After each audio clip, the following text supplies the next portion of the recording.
Hello everyone, welcome back to গল্প কথা। আজকের এপিসোডে রয়েছে দুইটি ঘটনা এবং দুইটি ঘটনাই কিন্তু বেশ অন্যরকম। আশা করছি আজকের দুটি ঘটনায় তোমাদের খুব ভয় লাগবে। তবে ঘটনায় যাওয়ার আগে বলতে চাই, যারা এখনও অবধি গল্প কথা চ্যানেলটিকে সাবস্ক্রাইব করোনি, অবশ্যই কিন্তু চ্যানেলটি সাবস্ক্রাইব করে গল্প কথার পাশে থাকো। এবং আগের এপিসোডটা অনেকেই শোনোনি, তাই আগের এপিসোডটা যারা শোনোনি, 289 নম্বর এপিসোডটা, ওটা অবশ্যই শুনে এসো। আশা করছি তোমাদের বেশ ভয় লাগবে। চলে যাব আজকের ঘটনায়। আজকের যে প্রথম ঘটনাটি আছে, লিখেছে বরিন দে। তিনি ঘটনাটি যেভাবে উল্লেখ করেছে, যেভাবে ঘটনাটি লিখেছে, আমি ঘটনাটি ঠিক সেইভাবেই পড়ছি। আমি 10টা থেকে 5টা অবধি অফিস করি, আর সন্ধ্যায় দোতলায় রমেনদার কাছে বসে আড্ডা দিই। যদিও আমার সঙ্গে তার 35 বছরের তফাৎ। রমেনদা জিওলজিক্যাল সার্ভে অফ ইন্ডিয়ায় চাকরি করতেন। বছর 5 হলো অবসর নিয়েছেন। তিনি অকৃতদার। শুনেছি দেশের বাড়িতে অন্য স্বজনরা আছে। আমি এখনো বিবাহ করিনি। আমরা প্রবাসী বাঙালি। উত্তরপ্রদেশে আমার জন্ম। সেখানে আমার বাবা মা আর অন্য আত্মীয়রা আছে। রমেনদা সন্ধে তার আরাম কেদারায় বসে গড়গড়ায় তামাক খান। অমপুরি আমাদের সুগন্ধ ছাড়া ঘর মম করে। আমি মাঝে মাঝে সিগারেট খাই। আর রমেনদার কাজের লোক কৃষ্ণ মাঝে সাঝে লিকার চা পরিবেশন করে। এইরকম একদিন আড্ডা দিচ্ছি, রমেনদা একটা ঘটনার উল্লেখ করল। তার জবানিতেই আমি ঘটনা আপনাদের জানাচ্ছি। আমি তখন তোমার মতো জওয়ান। শনিবার রবিবার কলকাতা থেকে যাতায়াত করি দেশের বাড়িতে। যেতে আসতে ঘন্টা 3 লাগে। এক শনিবার চলেছি দেশের বাড়িতে। তখন রাত 10টা বাজে। ট্রেন চলছে। মাঝে মাঝে কোনো কোনো স্টেশনে দাঁড়াচ্ছে। ট্রেনটা গ্যালোপিং, তাই লোক সংখ্যা খুবই কম।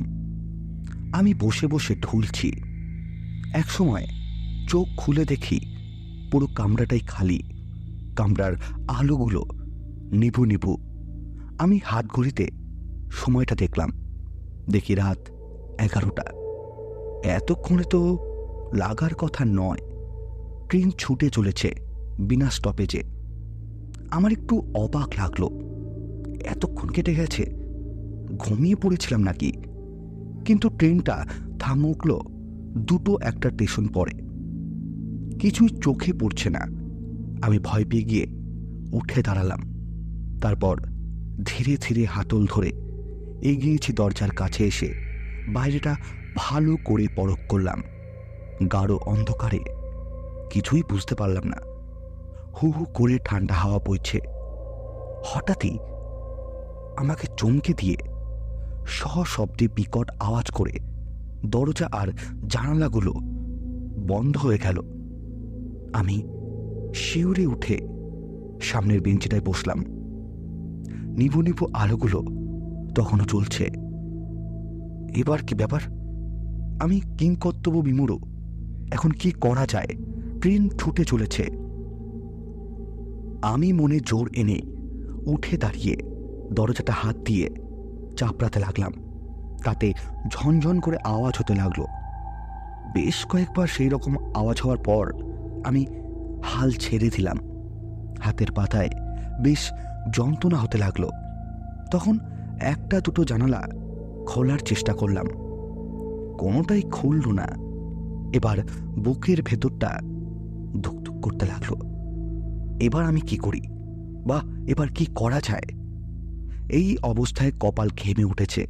জামার হাতা দিয়ে কপাল মুছলাম। এদিকে রাত ক্রমশ গভীর হচ্ছে। হঠাৎ কামরার শেষ প্রান্তে চোখ পড়ল। পোশাকবিহীন একটা রক্তাক্ত মনুষ্য বেঞ্চে বসে আমায় দেখছে। আধো অন্ধকারে তার মণিবিহীন দুটো চোখগুলো সবুজ হয়ে চলছে। তার মুখে হারিম করা হাসি। আমি ভয় দিশেহারা হয়ে গেলাম। এটা কি বুঝে উঠতে পারলাম না। এদিকে আমার হাত পা ঠান্ডা হয়ে এসেছে। চোখের পলক ফেলতেই দেখি সেই একই রকমই একটা অবায়ব আর একটা বেঞ্চে বসে আছে। এই রকম পোশাকবিহীন রক্তাক্ত মুখে ভয়ঙ্কর হাসি নিয়ে চেয়ে আছে আমার দিকে। চোখগুলো সবুজ মণিহীন জল করছে। এবার আমার শরীরে একটা কাঁপন ধরল। এদিকে ট্রেন দ্রুত গতিতে আবার চলতে শুরু করেছে। দেখতে দেখতে চোখের পলকে কামরার শেষ প্রান্তটা অত্যন্ত 5 থেকে 7 জন ওই রকম পোশাকবিহীন রক্তাক্ত মানুষ ভরে উঠল সেই ক্ষীণ আলোতে। তারা সকলেই আমার দিকে তাকিয়ে আছে। ভয়ে আমার শরীর খারাপ হতে লাগলো, আমার মাথা ঘুরতে লাগলো।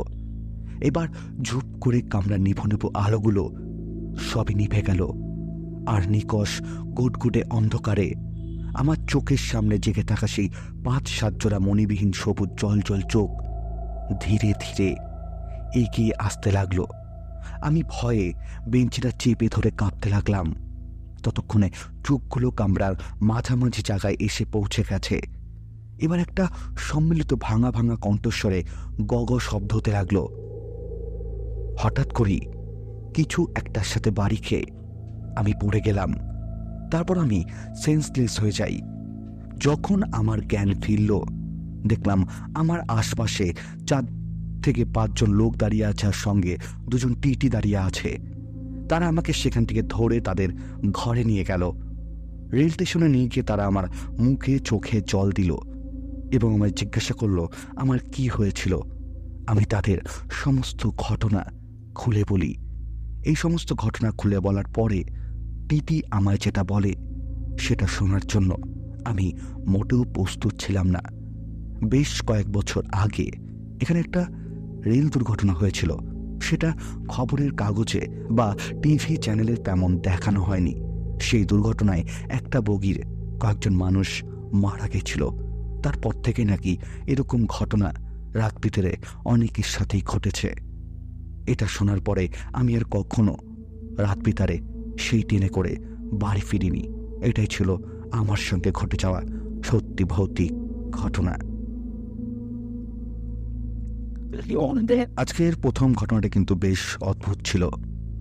তোমাদের কেমন লাগলো আজকের প্রথম ঘটনাটি অবশ্যই কিন্তু কমেন্ট করে জানিয়ে দাও, এবং আগের দিনের এপিসোডটা যারা এখনো শোনোনি অবশ্যই কিন্তু শুনে আসো। ঘটনাটা কিন্তু বেশ অদ্ভুত এবং ভয়ের।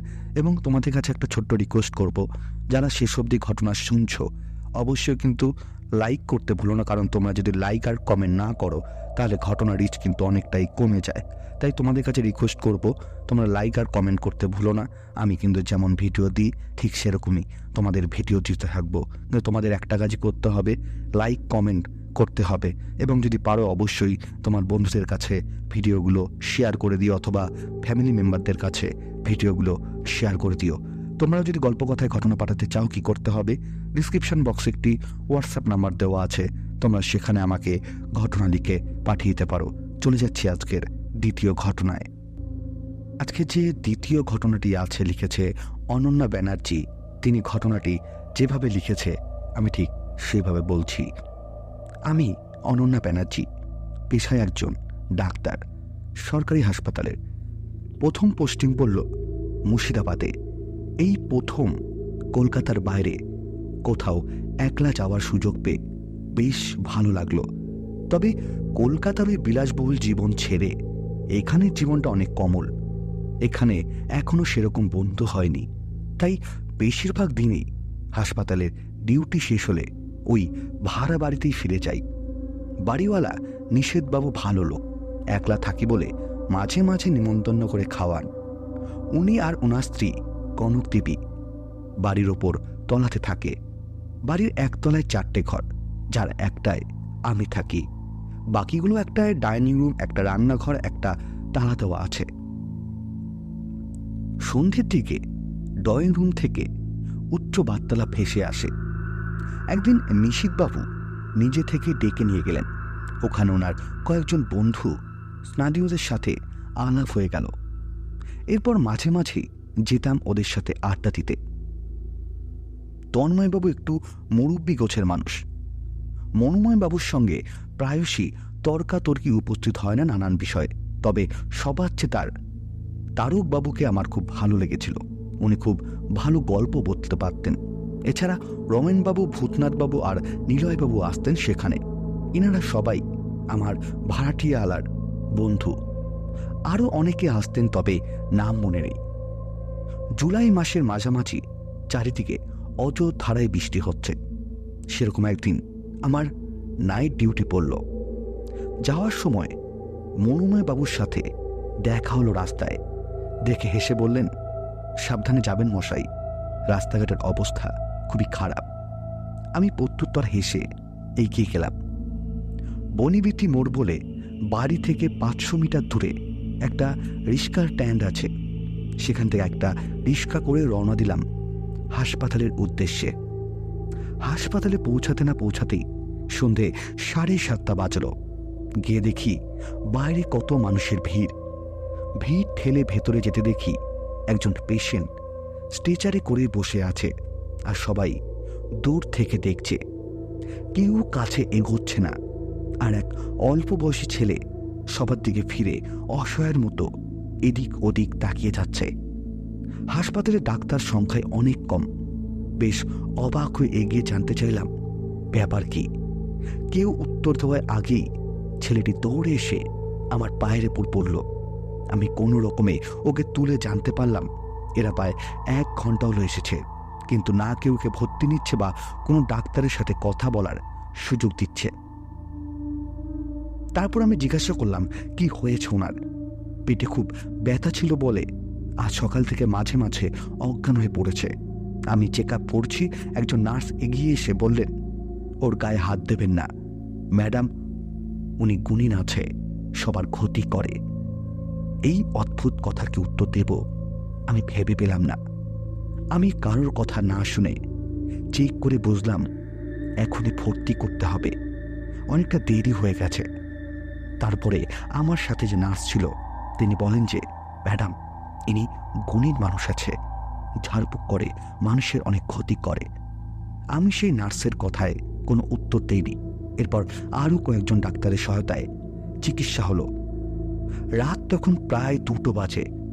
আমি পুরনো কিছু কেস ফাইল স্টাডি করছি। এমার্জেন্সিটা মেন বিল্ডিং থেকে একটু দূরে। হঠাৎ দরজাটা খুলে একজন নার্স ভেতরে ঢুকলেন। তাকে দেখে বেশ উত্তেজিত দেখাচ্ছে। আমাকে বলল, ম্যাডাম একটু চলুন তো, নতুন যে পেশেন্ট ভর্তি হয়েছে ওনার হঠাৎ খুব শ্বাসকষ্ট হচ্ছে। আমি ওনার কথা শুনে বেশ দ্রুত গেলাম। মাতৃসদনের বিল্ডিংয়ের সামনে গিয়ে দেখি দারোয়ান গেটে তালা দিয়ে বসে আছে। আমি খুব বিরক্ত নিয়ে বললাম, আবার তালা দেওয়ার কি ছিল? এই কথায় সে কোনো উত্তর না দিয়ে চুপচাপ ছিল। তখন খুব তাড়াহুড়ো ছিল, তাই কোনো কথায় কান না দিয়ে এগিয়ে গিয়ে লিফটে উঠলাম। 2nd ফ্লোরে গিয়ে রুমে এগোচ্ছি। হঠাৎ উনি বললেন, ম্যাডাম আপনি যান ওখানে, আমি যাচ্ছি। আমি একটু পাশের ওয়ার্ড থেকে আসছি এই বলে সে চলে গেল। ওখানে এখন একজনের একটা ওষুধ দিতে হবে।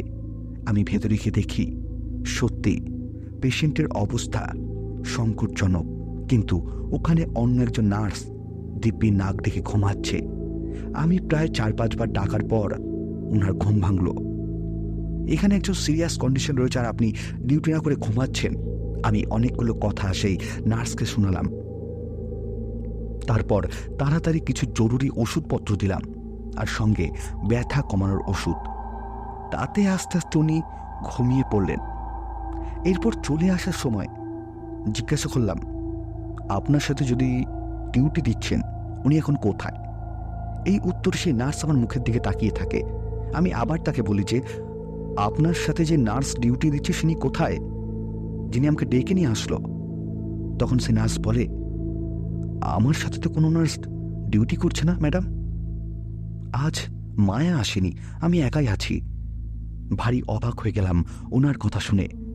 তাহলে আমাকে কে ডাকতে পাঠিয়েছিল? আমি তো কাউকে পাঠাইনি। আমি সেই নার্সের কথা শুনে সেখানে কিছু বললাম না। আমি চুপচাপ সেখান থেকে আমার রুমে চলে আসলাম। রুমে এসে অনেকক্ষণ ভাবতে লাগলাম যে একজন এসে আমায় ডেকে নিয়ে গেল, তারপরে আমি একবারও তাকে হসপিটালে দেখলাম না। পরের দিন বাড়ি ফিরে পরিষ্কার হয়ে বসে চা খাচ্ছি, হঠাৎই দরজায় টোকা পড়ল। আমি হেসে বললাম, আসুন। দেখলাম একজন মানুষ এসে দাঁড়িয়েছে আমার গেটের সামনে। সে আমাকে জিজ্ঞাসা করলো যে, ম্যাডাম, আপনাকে আগের দিন কেউ কি ডাকতে গেছিল? আমি তখন তাকে বললাম যে একজন নার্স আমায় ডাকতে গেছিল, কিন্তু পরে আমি তাকে কোথাও পাইনি। তখন সেই ব্যক্তিটি আমায় যেটা বলল সেটা শোনার জন্য আমি মোটেও প্রস্তুত ছিলাম না। সে ব্যক্তিটি বলল, যেই নার্স আমাকে ডাকতে গিয়েছিল সে 2 মাস আগে সেই হসপিটালের বিল্ডিং থেকে পড়ে গিয়ে মারা যায়, এবং তিনি খুব ভালো ছিল, প্রত্যেকটা রুগীকে খুব সাহায্য করত, যখনই দরকার পড়ত তখনই রুগীর কাছে আসতো। তারপরেও নাকি এই মৃত্যুর ঘটনার পরে সেই নার্সকে নাকি অনেকেই দেখতে পেয়েছে, এবং যেই নার্সরা কাজ করে না তাদেরকে দিয়েও কাজ করায়। এটাই ছিল ঘটনা। সত্যি আমার জীবনে যে এমন একটা অদ্ভুত ঘটনা ঘটবে আমি কখনোই ভাবিনি।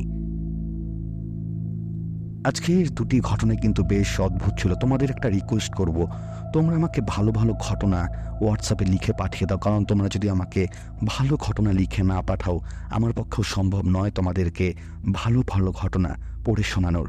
তাই তোমাদেরকে রিকোয়েস্ট করব, তোমরা আমাকে ভালো ভালো ঘটনা লিখে পাঠাও, যাতে তোমাদেরকে আমি ভালো ভালো ঘটনা পড়ে শোনাতে পারি।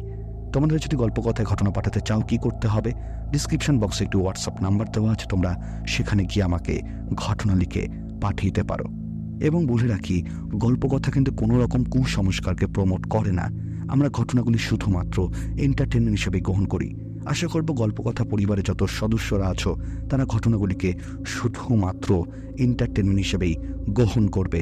কোনো জায়গার বিষয়ে গল্পকথা কখনোই কোনো কুসংস্কারকে প্রমোট করে না। তাই আশা করব গল্পকথা পরিবারের সকলেই এটা মাথায় রেখেই ঘটনা শুনবে। তোমার ফ্যামিলির সাথে যদি এরকম কোনো ঘটনা থেকে থাকে অবশ্যই গল্পকথায় লিখে পাঠিয়ে দাও। অনেক ধন্যবাদ আজকের 2টি ঘটনায় শোনার জন্য। দেখা হচ্ছে রবিবার ঠিক রাত 10টায়। তবে যারা ঘটনা শেষ অবধি শুনেছ, লাইক আর কমেন্ট করতে ভুলো না। অনেক ধন্যবাদ আজকের ঘটনা 2টি শোনার জন্য।